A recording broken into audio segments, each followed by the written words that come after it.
বন্ধ করে দিতে হবে। কোনো লোক বলে আসছে বন্ধ করলে ভালো হয় শুনুন। আপনি কে? আমি একজন সাংবাদিক, আমাকে ফোন করছেন তো ওখান থেকে, বলছে যে রশিদপুর মোড়ে আসছেন, ওরা বুলের ওই রশিদপুরে গেছে, এখন ওখান থেকে আসতে যতক্ষণ লাগে। বুঝলাম, তো কি করতে হবে আমাদের? এখন বন্ধ করে দেওয়াটাই উচিত। আমি বললাম যে আর কিছুক্ষণ চালে, বললো যেটা তো আপনাদের আগেই বলা হয়েছে। ঠিক আছে, ঠিক আছে, ইনশাল্লাহ কিন্তু এখানে আসলে আমরা আমরা শেষ করে দেবো ইনশাল্লাহ। তোমরা ক্যামেরা বন্ধ করার দরকার নেই।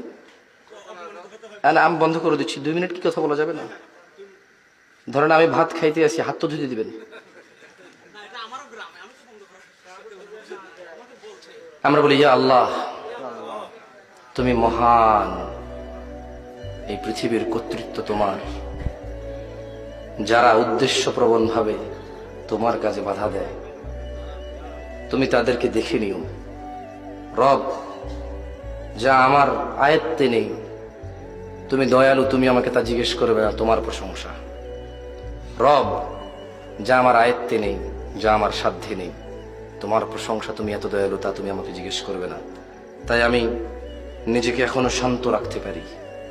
যা আমার আয়ত্তে নেই, যা আমার উপরে নেই, যা আমার অধীনে নেই, তা সম্পর্কে তুমি আমাকে আগেই ক্ষমা করে দিছো, তোমার প্রশংসা। রব, পরিশেষে তোমাকে বলি, যারা অহংকারী দাম্ভিক, তুমি তাদের দেখে নিও। রব, আমি তোমাকে বললাম, তুমি জানো আমি কতটা নিরীহ, কতটা অসহায়। রব, তুমি জানো যারা তোমার বান্দারা আছে তারা কতটা অসহায়, কতটা নিরীহ।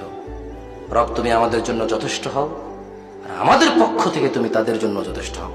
ওয়া আখিরু দাওয়ানা আনিল হামদুলিল্লাহি রাব্বিল আলামিন। ওয়াসসালামু আলাইকুম ওয়া রাহমাতুল্লাহি ওয়া বারাকাতুহু।